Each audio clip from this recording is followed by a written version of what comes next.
Hello, everyone, and welcome to this inaugural guest episode of Women Are the Medicine. I'm your host, Naz, and I'm so excited that you've joined us for today's show. However, before we dive in with today's guest, I need to issue you with a little bit of a friendly warning. This episode is going to deal with themes of an adult nature, and the language is going to match right from the get-go, so it is not suitable for little ears. So I just want to say this is a really big moment for Women Are the Medicine. We're launching this podcast because we've got connections with so many incredible women of all ages, from all different backgrounds, all different walks of life, with one thing in common: they have something of value to say that the world needs to hear. They have powerful messages, they have potent medicine that can really help to shape this world to be more conscious and more beautiful. And we want to share those women with you. So for our first guest, we really wanted to make a sensational entrance. We wanted a woman who would kick down the saloon doors with a silver cowboy boot and shout, "Yeehaw, motherfuckers!" And I have to confess that no one I have ever met makes an entrance quite like today's guest. I am thrilled to be here with Lu Featherstone, aka Lu In Luland. Lu is a 53-year-old accidental mid-age influencer dedicated to growing old disgracefully and being a ray of fucking sunshine. The captain of the self-love revolution, she is driven by a deep sense of purpose to connect humans and empower women to show up for themselves, shed shame, find their confidence, and embrace the fear, find their voice and power in midlife and the menopause. She's a self-confessed disruptor, a conversation starter, a shame buster, permission giver, and positivity rebel. And last but not least, she is a bad feminist and a vibrator advocate. Hi, Lu. Welcome to the show, and thank you for saying a big fat yes. Yeehaw, motherfuckers. There we go. I've set myself up there quite well, didn't I? I've really given myself a long list of things to do. Absolutely. And you don't disappoint, Lu. You're looking fabulous as always. I definitely felt the pressure preparing for this one. I was like, what have I got on me? I've got some sparkly earrings, but it's how you feel. I'm loving the shoulder pads. Look at that. Nothing can go wrong with those shoulder pads. No. And look, I'm sure this conversation is going to go to many places, many magical places. But seeing as it's the 2nd of February, 2024, let's talk about the beginning of the year. I don't do goals and sort of New Year's resolutions anymore, but there is this lovely opportunity, I think, at the beginning of the year to restock and to kind of frame what you want to happen for 2024. So my start of the year has been really deliberately much, much slower. But tell me, how have you kicked off 2024? How's it been for you? Oh my God, it's been wild. I am not a New Year's resolution kind of girl. I just feel like it's such an opportunity to set yourself up for fail. It's so much pressure, right? It's like New Year's Eve. It's just stupid. It's always the worst party of the year. I always think life's like the party you don't want to go to. You know, the one when you're so tired and exhausted, and you can't be bothered. It's the last thing you want to do. And you just lie on the side and you have to put up and show up. So you make an effort and drag yourself there. And it's always brilliant. But the one you look forward to nearly always lets you down. I just think life's a bit like New Year's Eve. But I just had a rough December. In fact, 2023 was amazing. It was one of my most amazing years. And also one of my hardest. I emigrated back after 8 years of living in the States. And I'd left my husband. I'd been on a long road trip. And I moved home. And the initial excitement of moving back to the UK wore off really quickly. Yeah, December's not the optimum time to kind of come back. I wouldn't have planned it that way. I think I've probably timed it wrong. But I also been through quite a lot over the last few years. Divorce, emigration, then emigration back again. My son leaving home was a soul shifter. Leaving him behind in the States was a huge decision. And I think it all kind of caught up with me a little bit. I came home all guns blazing and bells and whistles going, and I was super excited. And sort of, I think I've been in such a high state of alertness and transition that as soon as I started to slow down, the grief started to come. But I've taken myself on the most amazing healing journey. And there's just so many stages that keep happening and opening up to me. just even being allowing myself to name my feelings as grief, and, you know, leaving my life behind, my girls, my amazing squad behind, my marriage that I loved, my son. America was incredibly painful to live in, you know, but leaving all those things behind, and my mum dying, that was literal grief. That one I couldn't name, but just allowing myself to acknowledge it as grief was a huge step. But then that let the grief in. Yes. Oh, that's what it is. Oh, and collapse. So the journey continues. But then in January, I decided to stop smoking weed. I've smoked weed for 30 years. I've had a 30-year weed habit, which it increased over the years. It increased moving to Oregon, where the weed's legal. Yeah. Walk in the dispensary and buy the good stuff, you know, it's not chemically, and the guys in the store would always help you choose one that suited your mood. And that, you know, it's just, I don't know, in Portland, it made me feel energetic and creative, and gave me focus. But the British weed is so different and so crappy, and goodness knows what it's sprayed with or, you know, grown with. But it was just having such an adverse effect on me. And I found I just was beginning not to recognize myself so much and not really enjoy my own company as much.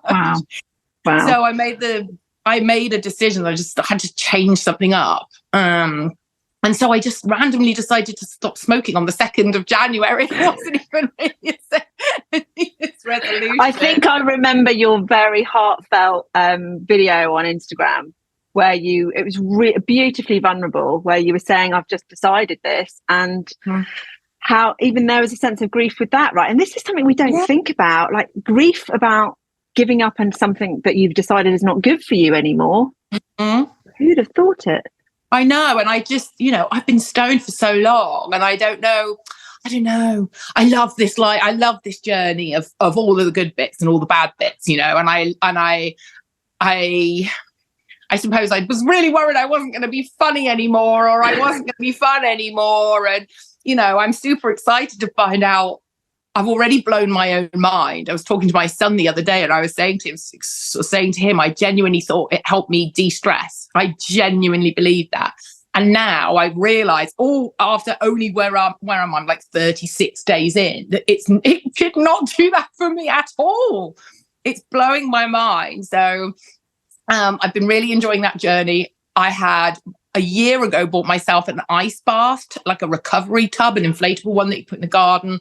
I'd moved back here. I was missing my hiking because I lived in Portland in Oregon in the largest urban forest in the world. I would step foot out of the door into the most insane forest full of the most insane trees. And I knew I would miss nature. So I had decided to cold water swim. But the gym here is so expensive, and the Brockwell Lido's £8 a time. It was too much. So I bought myself this polar recovery tub to do ice baths, but it just sat in the shed for the last year, honestly.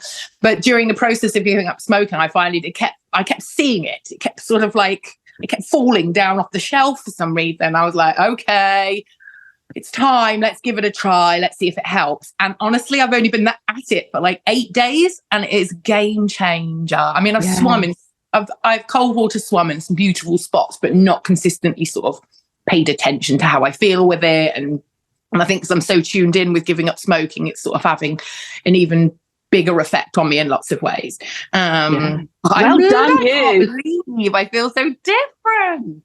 I have to say, cold showers and sea dipping back in 2016 when I started changed my world. Mm-hmm. Absolutely. And I think that if you dip, you can't. I mean, I don't have a little plunge pool, but we've all got the knob on the shower that turns it down cold. And in February, I'm telling you, that groundwater is it's fresh.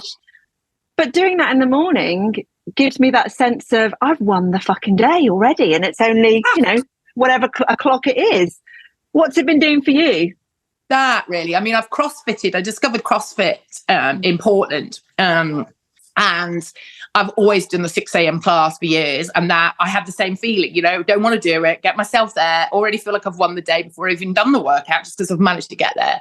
And then looking at the workout on the board and thinking, there's absolutely no way I can do that. And then smashing that, and smashing the 25-year-old fellas who are like, how old are you again? And I'm like, yeah, keep up, boys, you know. And so the sense of achievement before 8 a.m. was already off the charts. And then coming home and now doing the cold plunge, I'm like, oh yeah. And now I get in the shower and have a cold shower. I'm addicted to it. I swear. I'm sure. I don't know. Maybe it'd be like moving back to the UK. The novelty will wear off. But for now, it's just giving me, and it's helping really clear my head. You know, and when I was going through the sort of initial detox of the weed, the poison leaving my body, I was getting aches and pains I'd never had before. So yeah, no, I'm really, really enjoying that, the sensation. And of course, I feel high as a kite with the dopamine drop. So that'll do. And it's much better than being stoned and being absolutely. Yeah, that's the thing that, yeah, with cannabis is a really beautiful medicine, but yeah, she makes you eat. Yeah, she makes you eat. And she just, I don't know. I think you just got to be the difference between the beautifully locally grown, know where it's come from, you know, nice plant is very, very different experience to buy the shit from some dude in a, you know, in Wandsworth Common. And tell me about CrossFit. How's that changed your relationship with your body? Because CrossFit is tough, man, and I love a bit of strength training. I think I don't even really think about my body as much as my head. It's so good for my head, my determination, my pride in myself. And I think the one thing, it's like learning all over again. Now I'm not stoned, because it's funny. Somebody wrote on a post, I've been very open about giving up smoking, which has been that's been a whole journey in itself. The choice to share that publicly. We'll talk about that. But I'm such a self-sabotager. I rarely allow myself to feel, I never allowed myself to be proud of myself or anything like that. And somebody wrote on my post, you've gone to the gym for 9 years, but yet you go home and have a joint, the oxymoron of that. And I'm like, yeah, I've never allowed myself to feel proud of any of my accomplishments because I put it down to being stoned, or I've numbed the feeling of any success because I rewarded myself with a joint. And so to allow myself the space to actually feel what I'm feeling is just incredible. So that's new. And so I'm sort of like, I don't know, I feel like I'm almost starting again with CrossFit. It always seemed a bit stupid to go to the gym and then ruin it. But, you know, I don't know, it seemed to work for me until it didn't. What you've said just then really rings true for so many women that I meet in my world, and I'm sure in yours too, is that we really minimize our achievements. We can't just be loud and fucking proud about what we're bringing to the world. And I'm so pleased that you've admitted that you have that too, because I think we all have a bit of that, right? There's this persona, and let's talk a little bit about, you know, Lu In Luland. Yours is incredible, but I'm guessing that you weren't always this confident and flamboyantly dressed. I mean, did you turn up to school in sequined hot pants under your skirt? Or I was always in trouble for rolling my skirt up too much. I mean, my parents sent me to a convent, for goodness sake. So I was a bit of a square peg in a round. I've always been a square peg in a round hole. I was a vicar's daughter, so again, it was a amazing way to grow up. In all honesty, it was. You never knew who was going to turn up at the front door. It could be the bishop, it could be a homeless person, it could be a houseless displaced person, it could be, you know, a bereaved mother come to arrange a funeral for her child, it could be a couple coming to do their marriage preparation with dad. Like, everyone was welcome at the vicarage. The door was always revolving, and so I grew up very early age, you know, having to welcome anybody into our home. And I loved that. I loved growing up in community, and we were always the center of community. My dad was terribly charismatic and everybody absolutely worshipped the ground he walked on. But he was also really, really quite radical. He was always in trouble with the bishop. My earliest memories are of CND marches and, you know, anti-Israeli marches and boycotting Israeli products back when I was 9. I was doing that when I was 9, you know. Wow. Anti-apartheid marches. You know, I grew up with my mum was a probation officer, and she worked predominantly with paedophiles. You know, so I've always been involved in working in the margin with marginalized people and marginalized folk. And my parents' capacity for forgiveness and understanding others is just, you know, is rooted in me. I always say I come from a family of do-gooders. Both my siblings are both teachers. So yeah, I don't know. It's kind of in me, I suppose, but also finding a way to stand out as a vicar's daughter, you know, was very much seen and not, you know, to be seen and not heard, and be polite to all these people, but, you know, then trot along and don't cause a fuss. But, you know, it's like MPs' children, celebrities' children, and vicars' daughters always have the worst reputation because we always get mischief. I mean, I was getting fingered in the choir, you know, in between weddings on a Saturday. It was a terror. My poor parents. Oh my goodness. I was always in trouble. Dad was chairman of the school governors, just because of his job. You know, he's a community man, and so I was always in trouble at school. It's always something. So I've kind of carried that theme on through my life. I've lived up to my vicar's daughter reputation. I feel very well. I love it. I love it. And are your siblings flamboyant too? My sister is. My brother is not, interestingly. My brother won a scholarship to a cathedral choir. He was a chorister. So he got shipped off around 8, I suppose. So we never really lived with my brother. And we're like, my sister and I are peas in a pod, and my brother and I are like chalk and cheese. We're so different. He went into a very corporate lifestyle to begin with, and then has slowly, gradually come back and has now gone into teaching. But yeah, he's quite strange. Sometimes I look at him and wonder where he came from. We have a lot of argument. Let's just say I'm actually drinking out of my Support Your Local Sex Worker mug while we're talking, and I've got it on a t-shirt as well. I like to wear it just to wind him up. He's very prudish. He finds me absolutely shocking. He does not follow me on social media. And when I go round, he locks up the gin and tonic in the cupboard. I'm allowed 2. Gives me an allowance. Mm-hmm. Yeah, he finds my sister and I quite difficult to handle. I think we're a bit much better, which makes me worse, of course.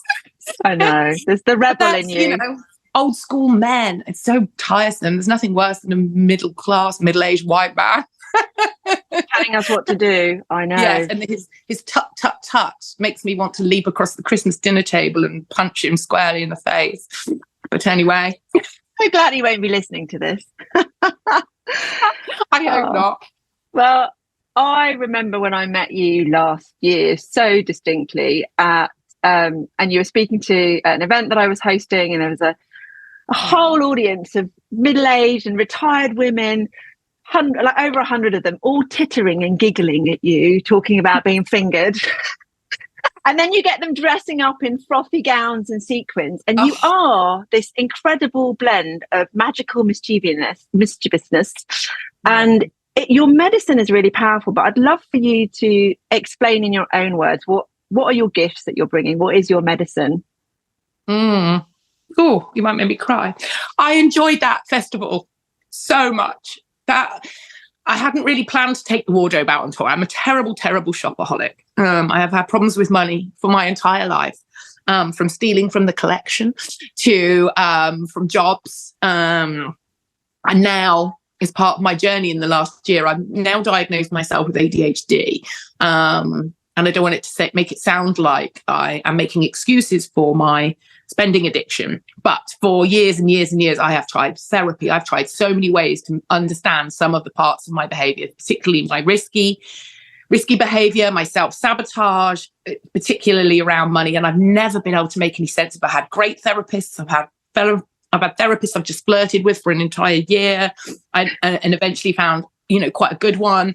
And still not really made sense of why I do some of the things I do until someone suggested I had ADHD. In fact, they didn't suggest it. They came up at the end of a talk I did once and went, "You so have ADHD." And I was like, wow, is this what we do now? We're just walking up to each other and diagnosing each other with things. But then when I decided to practice having it because it kept coming up. People kept saying it. And I started to practice having it just to see how it felt and if it sat right, and started to look at things and frame my life with ADHD. And suddenly these missing pieces of my life sort of like started to slot into place. But my clothes are a huge, huge part of me, a bit like the weed, I guess. They were probably my first way of finding my way of expressing myself when I didn't feel able to sort of be so loud. I could do it through my clothes. It was a bit more safe than, offending everybody, because, when you have a loud personality and you're quite honest and sometimes blunt and very sweary, it can go one of two ways with people. Sometimes it terrifies people. Sometimes it completely puts people off. I mean, and I've grown up going, well, I'm Marmite. You love me or you hate me. That's absolutely fine. And I've put so much apart, so tried to tone myself down over the years. That's never really seemed to work. The clothes are a really great way, and the clothes bring people to me and they start conversations. And so when I moved to America, I got really into vintage, started to collect all these clothes. And I found a power with the clothes of almost tricking people in. They get tricked into talking about the clothes and talking to me. And I started to work with women, trying to train them how to vintage shop or how to shake up their wardrobe sustainably, and by going to a vintage store or going to clothes swaps that I love running, it helps women sort of step out their comfort zone with their style, because they haven't got to spend a lot of money, and you're with a bunch of women or you're with me, and I'm like, go on, give it a try, just see how you feel. And so it's a really good way if you've lost your confidence or you've lost your way in life to sort of take a step or two. Anyway, the next level was taking the wardrobe. I started taking the wardrobe to festivals and just letting people try on my clothes. And they'll start with a pair of sunglasses. And it's just like dressing up. It's so simple. I think often we make things so complicated, especially as women, because we are complicated. Humans are complicated. Life's complicated. But sometimes it's really simple, and just stepping out of your comfort zone and into another world of dressing up and trying something on is a really safe, easy way to go, oh, I'm going to try on this and see how it fits. And lo and behold, all of a sudden, people start with a pair of glasses, then it's a turban or a sparkly hat. And then before I know it, they're in a tutu and a crop top, and they're spinning around and their friends are whooping and they're just taking pictures, taking so many selfies and just loving it. And do you know who my favorite is? Actually men.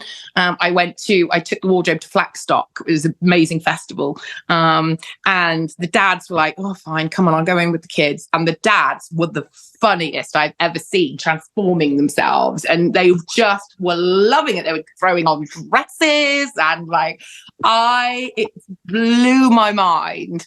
And through doing that, actually, and through doing a few festivals, I've met so many incredible men who are actually desperately trying to find a way to be more vulnerable. I did a talk on vulnerability at the Do Lectures, and it's an incredible lecture festival that's held in Wales every year.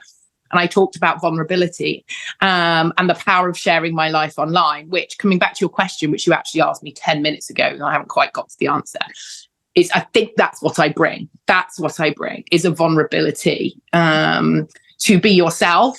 And that, in turn, my vulnerability then gives other people, humans, women in particular, I think, permission to be themselves, or be, okay, well, if she could do that, if she could drive a bus around America, I could blah, blah. If she can wear that, maybe I could wear a pattern or two, or, I don't know. I get so much strength and power in sharing my stuff, no matter how hard it is. In fact, the harder it is, the more I get out of it in a lot of ways. I think in sharing, for example, giving up smoking weed, I had so many messages about how brave I was. And that's not what I thought about for 1 minute. I didn't feel incredibly brave. That wasn't why I did it. I work on a life principle of, if I'm enjoying it or I need something, then somebody else probably does too. And, I think people, particularly all summer with the wardrobe, people say, thank you for sharing the wardrobe. And it's like sharing myself, really. I suppose I go, well, you think it's great because you think it makes me look really good, but really I get way more out of it. Like the joy I get seeing all these clothes used. I'm like, okay, there's purpose in my, I could look at my wardrobe and go, God, you really fucked up and spent an awful lot of money on all these clothes. But now I'm trying to turn it into helping other women, find their path in the smallest ways I can. But every time I've shared something big, I get so much back. I get so much strength for myself as well as giving others strength. It's a full circle, you know, you give what you get. It's a really old cliche, right? You get what you give, you know, you get what you put in. But I mean, having shared that story, I've realized that half middle-aged women of Britain are stoned all day long. Yeah. And I'm not alone. I'm not alone. And you know what? I was a victim of sexual assault many years ago. And it wasn't until the Me Too movement, when other people started sharing their stories, that was the first time in 30 years I was like, oh my God, it wasn't my fault. I was like, wow.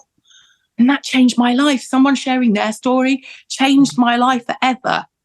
And if I can do that for somebody else, one person, then I'll do it.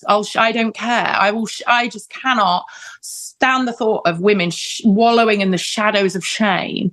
Yeah. It's funny, I had a conversation with my son. He is in his second semester at university over in Montana, and he's really struggling. He rang the other day and he's like, the world is awful. And I'm like, oh, mate, it really is. You know, and he's like, so awful. He's like, Black lives don't matter. My trans friends are all persecuted. My gay friends are struggling. What can I do? I can't do anything. There's a genocide going on and I don't know what to do. What do I do? What do I do? I don't even want to be here because I can't do anything. And I was like, oh, I remember so clearly reaching that age, you know, and I said to him, well, in fairness, you're 20 years old, you're a white kid. You might have realized this a bit sooner. If you were Black, you probably would have realized this at about 10, 9 or 10. So first of all, let's check your privilege and the fact that you're 20 and you're only just sort of realizing how bad it is. I mean, he's not led a sheltered life. He's, you know, he got picked up by the cops for smoking weed himself. And he went, well, at least I'm not Black, was the first thing he said. Anyway, it's going to make me cry because I'm so worried about him. He's so sad. And I remember clearly being that age and realizing, and I went vegetarian, I cut my hair short, I started chaining my self-defenses, going on demonstrations and using cruelty-free makeup. Like, I remember it really clearly. And saying to him, trying to help him navigate the world, I'm like, but this is why you're at college. This is the moment where you start to decide how you want to show up in the world. Like, how do you want to show up in the world? Because you're right. You can't change any one of those things on your own, but you can decide now, where do you want to align yourself? You know, how do you do that? And I said, you know, I realized I can't change the world, but what I do is when I set foot out the house, I try to be nice to people. I'll say, I like your outfit. I to people, which sounds really silly, but imagine if we all did that, how we would all feel. Yeah. You know, that's it.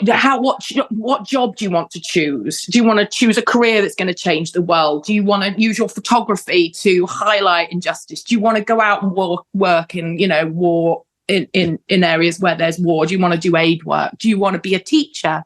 You know, but a lot of what we can do, I said, look at Granny and Grandad, you know, they chose to try and make a difference within their own community where they live. And often that's all you can do in a day is be kind to someone, or, you know, but this is it. This is the hard journey that you're on. And this is what college is for. You've got to make these choices now of how you respond to this.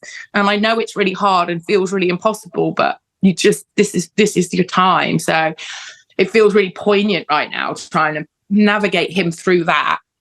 It's so hard. It's hard. I don't have kids, and I am in awe of anyone who's trying to parent and educate their kids about everything that's going on in the world right now, because it is heartbreaking.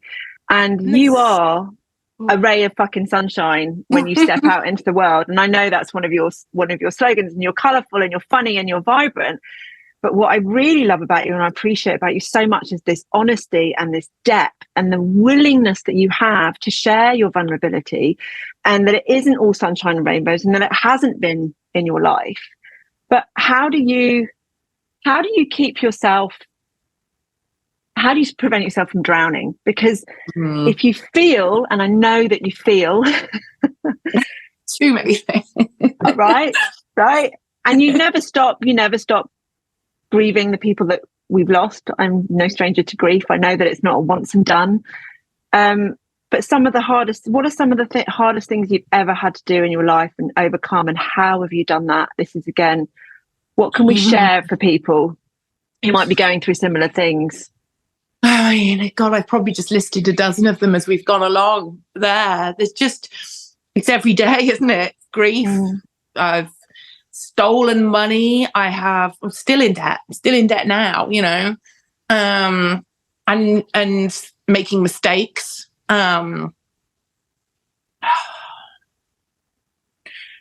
Just learning. I think, being open to the universe and trusting that there's purpose in this life for me. I've always known that, I think. And I think, I definitely felt that from a really early age. I always knew that life was about more than just me. And for a long time, I thought, was it God? Because Dad, obviously. And then for years, I worked with families in crisis, and that was incredibly humbling because, there wasn't a day you didn't come back and just go, God, I'm so fucking lucky, So that was always good, and I think helping other people helps you be more grateful, That's what I was saying to Oscar the other day. That's why your dad and I are always like, be grateful for what you've got, count your blessings every day because the world is hard. And that some days is the only way you can get through that. They're such small things. My mum's death I think 3 really big shifts for me were divorce, mum dying, and actually Oscar leaving home really has been an incredibly difficult trip for me. I think it's been double hard because I actually because I left him in America, so I feel as a mum and I'm really finding that double difficult this week with what he's going through. Like, he really needs a hug, and I can't afford to get on a plane and go and give him a hug. I can't. He's in Montana. It's £2,000. That's the reality for me to get my son to give him a hug. And so the self-love this morning I was thinking to myself, well, the self-love revolution is just having little. I pulled into the motorway cafe this week. I'm just maybe that was what. I'm not regret the decision, but I think it's definitely what I'm struggling with the most right now is having made that decision. But equally, what could I do? Sit and wait for him to come home for school holidays, and he did not want that for me either. We talked at length about me coming home, and I feel like if he'd made the choice to go to America college, that would be very different to me leaving him in America. But also, he's 20-year-old young man. He's got to start finding his own path and doing, making his own journey. Of course, I'll always be his mum, but these are the decisions now he's got to make for himself. I can't tell him what to do. I can guide him the best I can, and the rest is up to him. So letting him, somebody said to me, instead of calling it empty nesting, you have to call it bird launching. And that was a game changer. Yes. I was like, that's what it is. I've launched my bird, and he'll come back.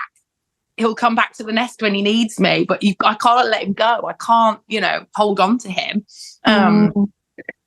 But yeah, I don't know. Sorry, I think I went off on a complete tangent. That's all right. You haven't. Let's talk about your time in America, because it keeps coming up, and it's so integral to this kind of evolution and the self-love revolution. Let's talk about, how did you end up there, and how did it change your life? I have to say, I started thinking about my life in chapters, and it's an incredibly powerful way to think of your life. It's a really simple little exercise because somehow it allows you to not compartmentalize it in some ways, but also think that was an early chapter and I've got chapters still to come, and this chapter will finish. So if you're going through a hard time, it will pass. It will pass. You just finding the way to keep going. When you're in a room full of humans, every single person in that room will have something awful, an awful story that they've experienced themselves, or something tragic that's happened to somebody. And it's often unfair. There's often not the answers. We all have shit, but the way I talk about it is how you show up for your shit is who you are. To me, that's the choices that you have. And for some people, that's getting out of bed in the morning and just keeping going. And for others, it's much bigger picture. But we went out to America. My husband had a big fancy job in advertising, which was, lovely. And he got offered a job out in Portland in Oregon, which I have to say, I did not want to go to Portland in Oregon. He initially got offered a job in San Francisco, which sounded way sexier than Portland and Oregon. And he initially said yes to the job. So I'd been swanning around going, oh, we're moving to San Francisco. And then he decided that he didn't feel that was the right job for him. And he'd been offered another one. And we would go to Portland. And I went, I don't want to move to Oregon. Where even is Oregon? And he said he wasn't going to commit career suicide just because I wanted to live in California. Which I thought was very selfish, but it was beautiful. I mean, I was so excited. I was a bit nervous, but I was so excited. We had a lovely life in Brighton before we left. He had a great job. We had a good income. I worked for social services. Oscar was doing well at school. We had a great group of friends. I ran family festival down there. I'd started the school camp. We had a nice life. So it did feel selfish to want. I didn't want more, but I wanted change. My ex-husband was commuting every day. It was a real lifestyle challenge with the commute. I was like, it's got to be more to life. We never see each other, and then when you are home, you're too knackered to do it. I think, can we please try and find something where we could spend more time together? Well, when we arrived in the States, he pretty much immediately on arriving, won a huge client in New York. So he went from commuting from Brighton to London to Oregon to New York, which, if you don't know your American map, is a 5-hour flight and a 3-hour time difference, because America is absolutely catastrophically huge, which is mostly their problem, to be honest, is the size of the place. And so he went to New York 46 times in the first year we were there. So almost immediately on arriving for this new life where we were going to spend more time together, we were not doomed, but we definitely just set off on different paths. So our American journey ended up being a very different experience. But I loved being in America. I recently went back for something for work, and I was sitting in the office. This is about 3 weeks ago. I was sitting in the offices looking around, and just the positive affirmations that are on the wall, fuck yeah, you can do it. Comfort is a slow death. Dare harder, like fail bigger. I'm just looking around going, these are my people. Like this is.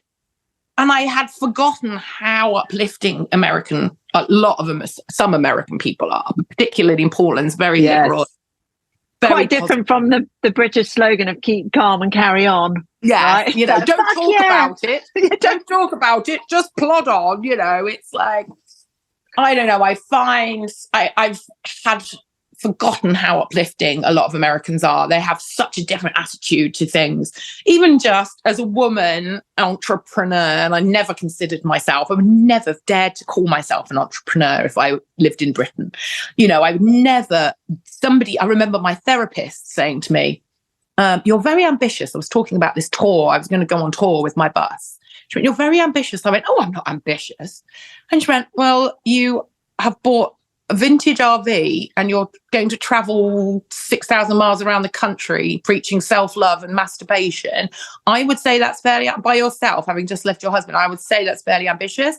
And I went, well, I just have big ideas. And I got so hung up on the word ambition. She went, why are you so upset about ambition? And I was like, because it makes me sound greedy and it makes me think it's just about the money and that's not what this is about.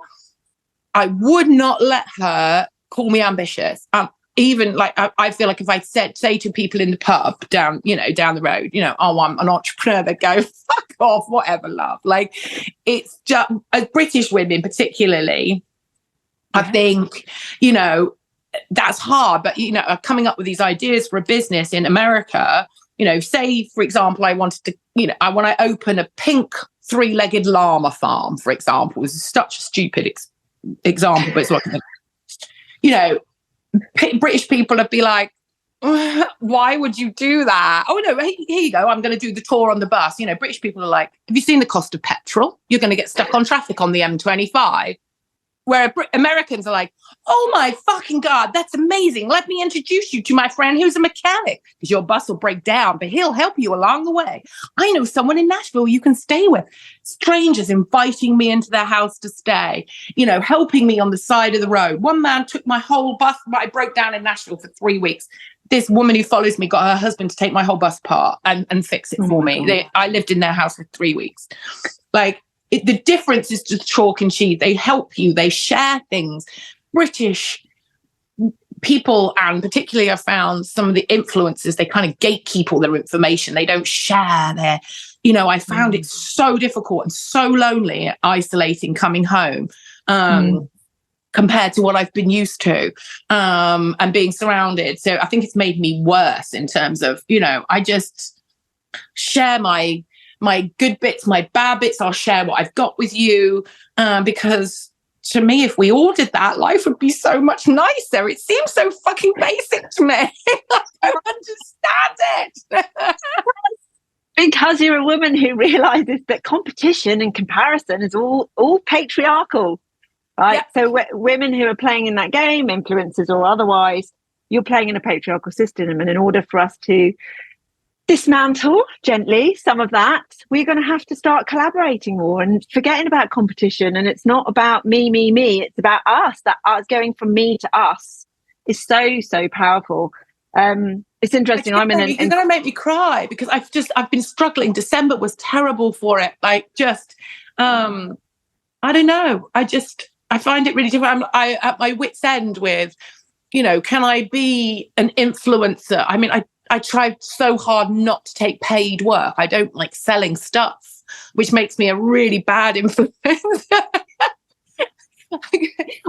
Because I refuse to take, I don't sell anything that I don't believe in or I'm not invested in or I don't believe serves anybody. I'm not just going to sell people shit. So then I'm turning down work because I won't do it. Because you have integrity. Then I'm broke. And then, in December, I'm sort of like looking at I was creating my 2023 highlight reel, which was so long, I couldn't even fit it on a reel. And I'm looking at all these things I've achieved and can't pay the rent. And I'm like, can I do this? Can I be in this and can I keep my integrity and still be an influencer? Can I still, how do I do this? How does this work? I was at my actual wit's end, and it was part of that led me to give up smoking so I could just be a bit more on my game, if you like. And because instead of just having a joint and going, oh, never mind, forget her, let's just move on, just be in it and find a way out. And I couldn't do that stone. So it's all sort of tied in together. It's why you're going to make me cry. But yeah. And just, I don't know. And then people sort of stealing my ideas, I find is new to me.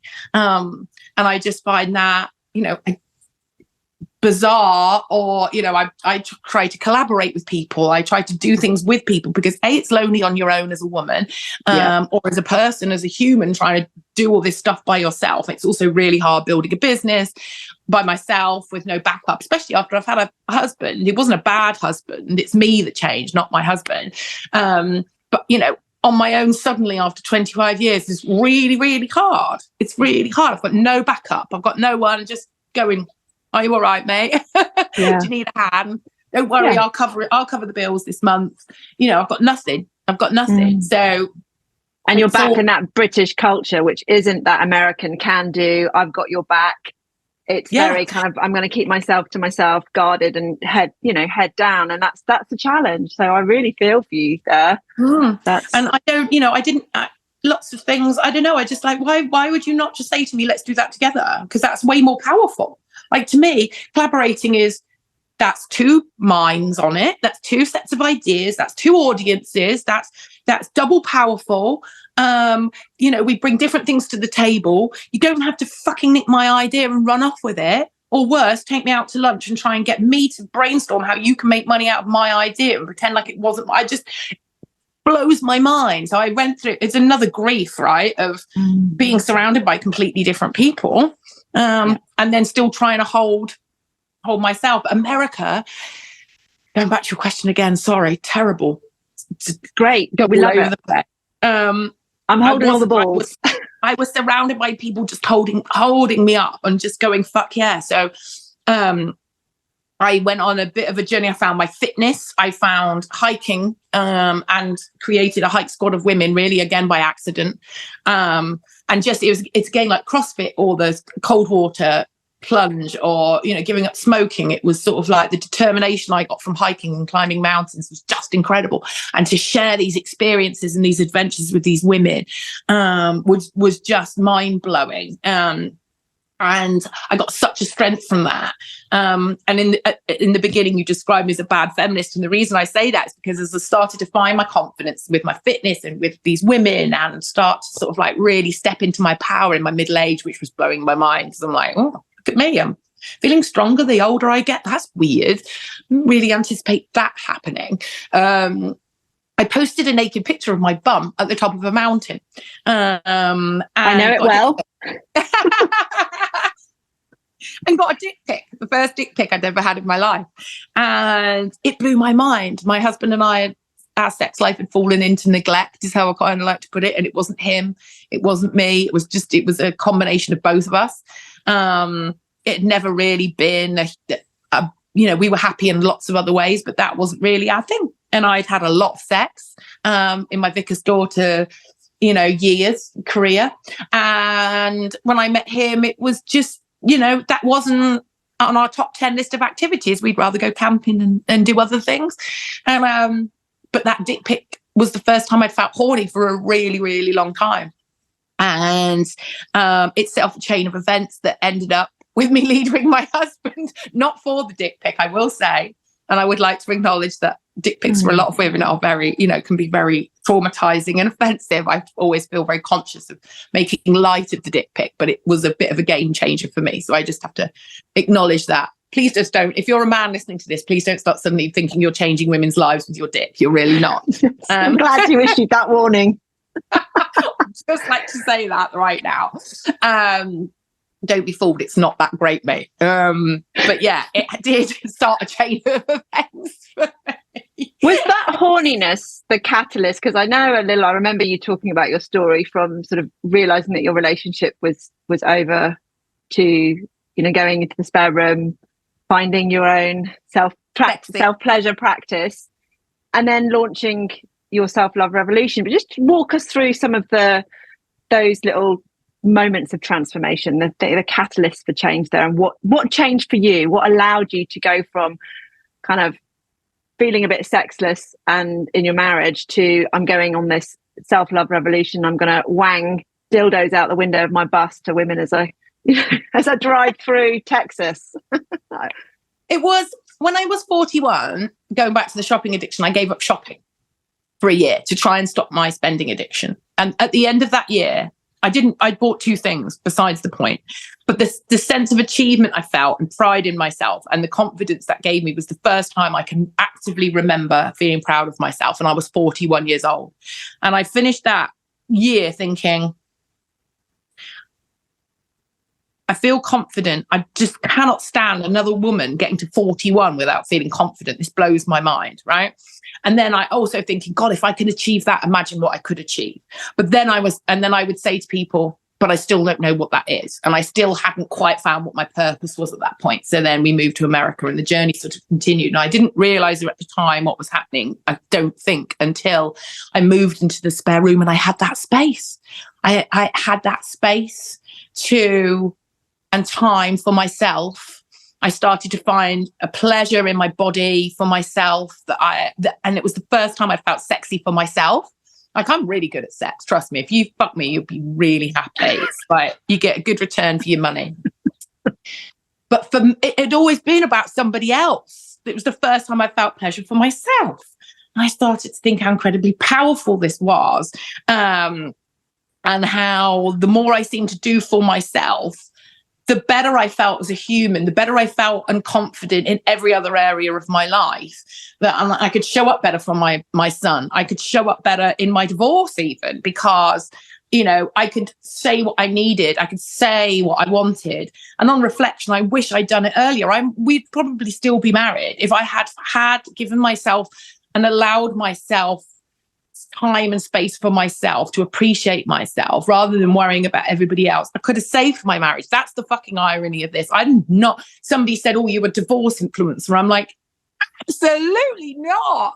Like, who, some people love being alone. There are people who are absolutely committed to being by themselves. I am not one of them, but I am an advocate for having a strength in yourself. To show up for yourself is showing up for your partner, is showing up for your kid. And if you have a fucking kid, it's even more important, because that is what you are teaching them. That is the model you are giving them, especially if you have a girl.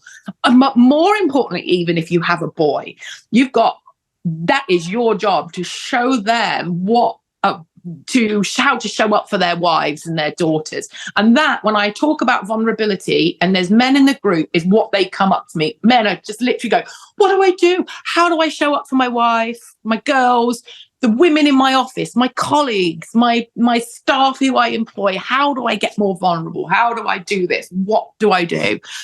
And so I've actually been actively trying to bring men into my space more and more. I'm like trying to organize a camp right now for men who come to get more vulnerable and to get down. Single dads, I'm trying to get single dads to just open up and show their kids that they can be vulnerable and that it's okay to do that. And it's so important and it's so simple. It's not rocket science. It's just be yourself. I love that, man. I'm getting so excited. I'm like, I'm gonna let her finish, then I'm gonna jump in. So important. Like, our company is called Women of the Medicine. People are like, what about the men? And I'm like, no, you don't get it. When you empower women, when women empower themselves and embolden themselves, which is all about what we do in Women in Medicine, it's what I've done in my coaching career, your relationships change. You show up differently and you start to see the men in your lives differently. Men are amazing. A man and his power is beautiful. And instead of emasculating men and punishing them for not being women, right, because we don't want them to be women, and then you've got all these beautiful fluid sort of gender in between.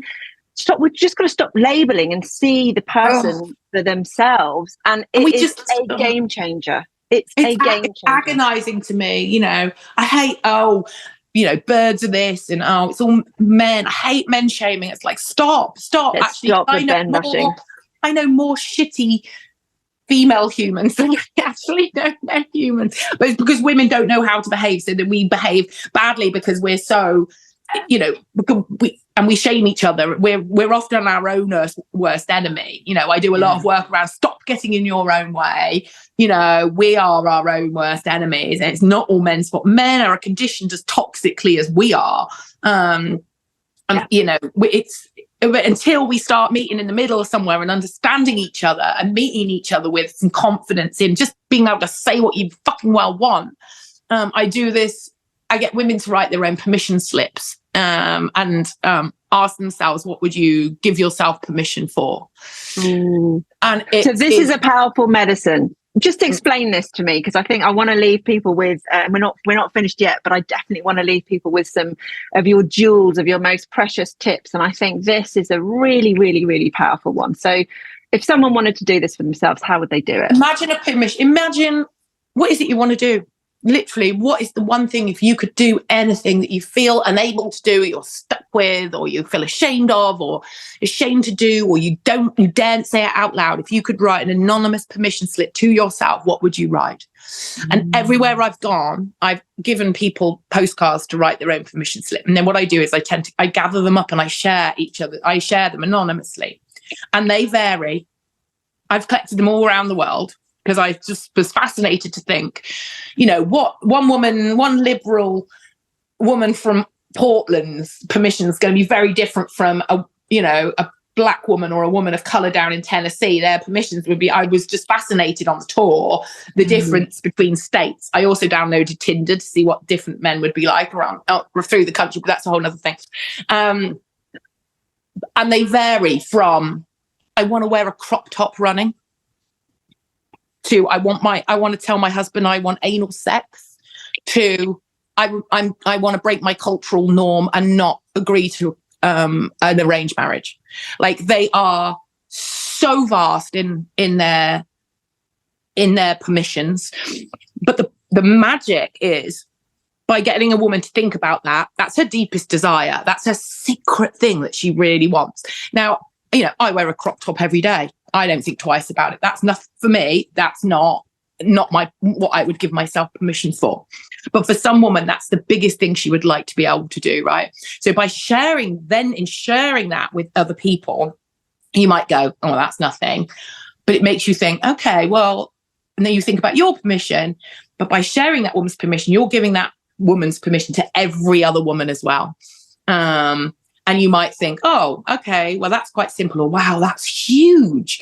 So maybe you'll change your permission, or one other woman's permission will make you rethink yours, or make you realize where you're at, or think about you. I was talking about it to somebody the other day, who's helping me with something. And she went, that's the revolution. That's the revolution. That right there. And again, it's coming back to, it's simple. Lots of those things that's impossibly, those people, women's permission is actually impossibly hard for a lot of them. It could just be a dream, but they're really simple things. And so it's how you show up, right? Yes, I love that. Thank you. But it sort of trickles through. And sharing them in the room, I can't explain when you're in a room and you're sharing each of these permissions with other women, what the atmosphere in the room does. It's very intense. It's absolutely insane. So I have this whole box of permission slips that women have written themselves. So yeah. Love that. Okay. Take us back to the idea for the self-love revelation bust. Well, I'd separated, lockdown had come, and Guy and I decided to I'd move into the separate bedrooms, and we decided to call it a day on the romantic chapter of our life. And I'd started to find my confidence, and it was lockdown, so couldn't go anywhere. And then Oscar had another year at high school. So, and America's just so brutally expensive. You know, 2 separate houses and things like that was just felt, you know, we didn't hate each other. We wanted to find a way of parenting Oscar. So we consciously uncoupled, more by accident. I can't say we sort of deliberately set out like that, but we took a lot of the learnings from conscious uncoupling, which I loved. A lot of it, the crux of consciously uncoupling is basically owning your shit, owning your part in the breakdown, owning it and forgiving yourself, as well as, you know, you not asking for forgiveness, but just holding up your hand and going, that was my fault. I'm sorry. If they want to accept that, that's amazing and can take you to another level. If they don't, it's then about forgiving yourself for the mistakes you've made to allow you to move forward, you know, and forgiving yourself your mistakes is so huge. We all fuck up. We're all human. It's just, but allowing yourself to forgive yourself for your shitty bits is incredible. It doesn't mean you won't make the same mistake again. You know, it's not saying you're perfect, but acknowledging that your shitty bits is incredibly powerful. And I had then, by this time, been doing mostly fashion and hiking on the internet. And, you know, I was talking about growing old disgracefully and encouraging people to embrace the menopause. But the more I started to talk about my journey, the more women were coming to Instagram, and it was really growing. And the more I shared, the more women were coming, and the more real I was. And the more I talked and was just myself, the more women were coming, which was like, okay, this is weird. And I started to find a power in that much more. And people would open up to me, and so much in my direct messages, you know, and it would blow my mind. And initially I thought, you know, is this sad that they don't open up to a stranger? Is it just old school agony aunt? It's easier to tell a stranger. What is it? And I started to realize that by being myself, I gave other women permission to write their own permission slips and to see what could be or what could be possible. But women, particularly, I think after COVID as well, I found it really hard to find other women. I think if you've got a kid in school, it's a bit easier because you meet other mums and you have that in common. So that's sort of, you know, that's a nice community. But there's lots of women who don't have children for whatever reason it may be. And then you reach middle age, or you've moved, or whatever, circumstances change. Making friends as an adult is so hard. And I just felt this need for women to connect, and for me to magic. I'm fun online, but I'm much more fun in real life. I'm fun in real life. I want to meet all these women that reach out to me. And by chance, while I was trying to decide what to do, Oscar was graduating from high school. He was going to go off on a gap year. I was like, what do I do next? I don't really want to stay in Portland. It's too expensive. There's no work here for me. Mum had died, and it just felt time to come home. America was incredibly painful. Trump was still in. Black Lives Matter had happened. It was just very painful living there. The shootings every day. It's very, very hard. I found it difficult. And so I was like, it's time to come home. And I'd had a terrible afternoon with something, and I'd gone out for a hike with a friend, and we were on the way back from the hike, and on the side of the road was an old Greyhound bus that had been done up as a camper. And we were like, what the fuck is that? We swerve off the road. We look at this camper. I was like, oh my God, imagine what I could do with this. I could take Lu In Luland out on the road. What could I do? What could I do? And I got home that night and had a joint, obviously, and a gin and tonic. And there was a huge storm, and this tree fell down in the storm, and it clipped the edge of the house. If it had fallen on the house, I would be dead. And I swear to God, I woke up the next morning and went, it's a fine. I should buy the bus. It might have been the joint of the gin. It might have been the universe. It was the damn tree. But the tree gave me the permission. So I was like, God, shit. I literally drew up. That bus was not the right bus. So I set about trying to find the right bus within a week of like asking around and just going to people. Again, this is Americans for you. I've had this mad idea about buying a bus, maybe going on tour. Someone went, I know someone in Arizona with a bus that you would love. So I was like, oh, send me the details. Sends me the details. It ended up being the bus that I bought. So I was like, I want that bus. I can't even tell you. I messaged the guy and I went, I want this bus. This is what I want to do with it. This is who I am. I sent him my Instagram. I've got no money. And he said, I'll give you a month to raise the money. So I went, okay.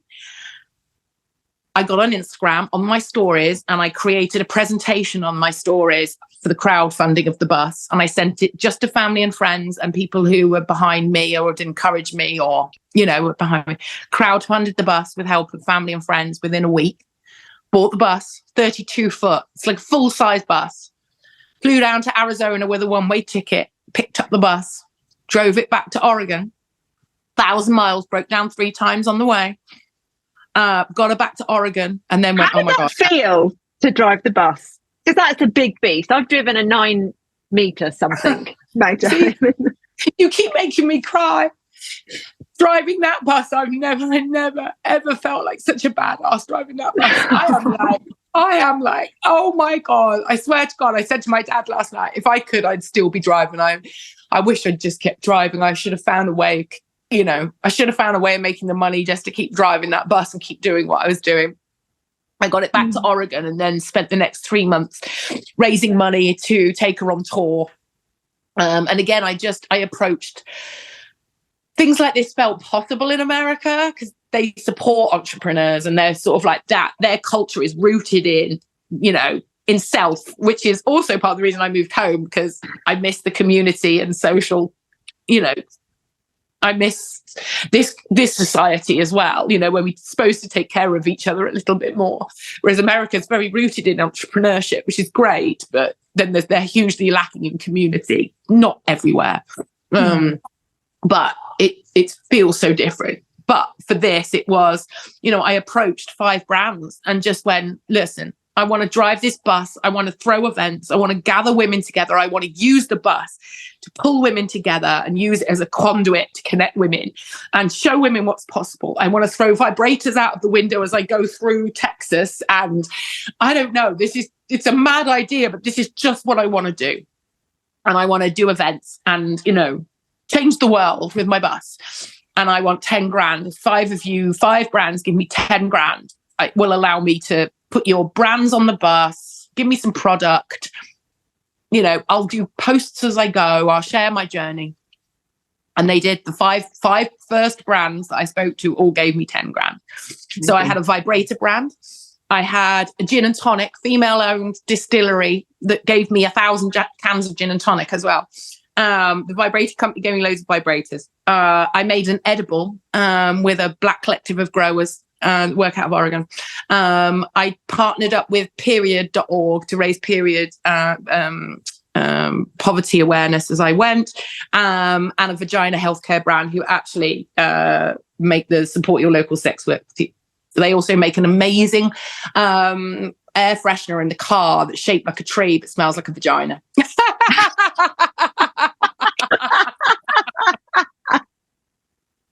And their thing is, vagina is not a dirty word. And for God's sake, please don't use soap on your vagina. Just let the damn thing clean itself out. It's perfectly natural. Anyway, I love that fucking brand. She got a really bad infection from having sex in a hot tub in Vegas, and tried so much conventional medicine trying to get her vagina back in shape. Her boyfriend ended up making her a tincture from natural ingredients. And they've formed, this whole brand comes from that. Anyway, I love that freaking woman. Human, I should call her, sorry. And so I did. I wrapped the bus. I packed up my house. I got on the bus with my vibrators and my gin and tonics, and I set off, and I did 6,000 miles in 28 states. And I thought by the time I got to New York, I'd film the plan was I'd film Madison Square Gardens. I'd be the new Brené Brown by the time I got to New York. And you know, some events I had 100 people, some events I had 10. But it wasn't even the events, it was the bus. The bus was the biggest permission slip I could have ever had. And everywhere I went, like people honking horns, there was people flashing their tits out of their sunroofs as they came past me on the freeway. There was truck drivers coming up going, "What the hell are you up to, lady?" You know, everywhere I went, people were like, "Where's your husband?" And I'm like, "Yep, left him. I'm on." They're like, "What are you up to?" And I'd pull into these RV parks where I'm proper scared, like Arizona, Texas, and I'm like, God, they're going to Google me and they're going to see me with vibrators and the naked ass. These crazy Christians are going to shoot me. My dad's terrified, sitting in Emsworth going, "You're going to get shot. You're going to get shot. These Christian crazies are going to kill you." But what people did do was look me up and take one look at my Instagram and come knocking on my door. The women in need who came knocking at my door have changed my life forever and ever. And I think a lot of last year I was processing a lot of the women and just thinking about the women that I met along the way. And it was one woman at a time who knocked at the door looking for help. "Well, my boyfriend does this. Do you think that's okay?" No, that would be a no. "Oh, are you okay? You don't, bumping into women. Are you okay?" "No, dying of cancer." "No health insurance." "No, nothing." I set up a women's group and I found 3 women dying of cancer with no health insurance in one campsite, stayed there for an extra week, helped them set up a women's group. So now they support each other. It was the unforeseen, and I haven't documented, I couldn't put that on Instagram. They weren't my stories to tell at the time. And I didn't want to stop the next woman coming to me. So there was all the tour on Instagram that was, which was a journey in itself, breaking down, feeling lost, feeling lonely, just in despair. And the highs and the lows were just, in the learning curve was amazing. And then underneath it all, there was this other tour that I still am processing, I think, on a daily basis. And the grief of leaving a lot of those women behind. And I got to New York and I spoke at a sex exhibition, which wasn't exactly Madison Square Gardens, but was absolutely amazing and so freeing to be with all these amazing people who were just there looking for a better way to enjoy their lives, really, and live their best fucking lives. And then I moved home. Now I've shipped the bus back to the UK, and she's still sitting in a damn shed in Somerset. And I've just, in this last week, been writing a presentation again to try and get some sponsorship to get her out of the shed and on the road so I can take her on the road around the UK. Amazing. Oh, my goodness, Lou. You are, I'm going to cry now. You are magic. You are medicine. You are living proof that just by being yourself and being vulnerable and sharing your story, you can change one woman's life at a time. That's all it is, right? It's just this magical, let's all just light one another's fucking torches and set the world ablaze with our incredible passion and our power. It is such a pleasure to know you and an honor to have met you. You were one of my favorite people that I met last year. I always write down who did I meet and who are my top humans that I'm like, oh, ferret keeper. And you are definitely one of them. Thank you. We could talk for hours. And I'm sure that means that we're going to have an episode 2 because there's just so much more material. Sorry, I don't shut up. But I am going to ask you just quickly, if you were made president of the world, let's imagine that was a position, what would be the first change or the one change that you would make straight away? Oh, I think I'd banish shame from the land. I don't know how I would do that. But I think that's our most toxic, painful inhibitor of life, if you like, our fear and our shame, and our perceived shame as well, And I just think, if people think badly of me because I'm out here talking about sex and smoking weed and, then so be it. But if that frees another woman up to shake up her shit and change her life and face her fears, then I'll do it. That's it's the least I can do. Amazing. And I know that this podcast is going to leave the women listening wanting more of you. So how can people find you and what's next for you in the coming months? Well, I mean, I've been talking about it for ages, but finally I've got my own podcast coming out really soon. The Self-Love Revolution's launching in the next couple of months. I'm down. I don't know when you're airing this, but I've got a one-woman show in Frome. I keep getting called to damn Frome. I mean, I saw you at Frome last time. I've got a one-woman show in the Merlin Theatre for International Women's Day in Frome. That's super exciting on the 8th of March. I've got the Self-Love Revolution camp coming. I know I need to talk to you about that because I need to book you to come. There. That's in July. I'm trying to create this space for men. So if any men are listening to this or any women who know good men who might want to get involved, I want to create a camp for predominantly single dads to come and bring kids and create a space for them. I've got a book to write, which I keep putting off because the ADHD has been overwhelming. And I'm all over the place. I'm bobbing up at festivals all over the place. And hopefully you're going to see me out if I can get this presentation finished and get some sponsorship. I'm going to be out on the bus, touring around the country. So look out for the green and pink leopard print, stripy permission slip bus. Yes. And if you see it, flash your boobs, your bra. There you go, obligatory. Yes, absolutely. Oh, Lou, you've been absolutely magical. Thank you for being our first guest on the show. I can't wait. honored. Thank you. Our number one guest, and I can't wait to invite you back. But lots and lots of love to you, my darling. Thank you. You too. Thanks for being out there, baby. Love you. So much love.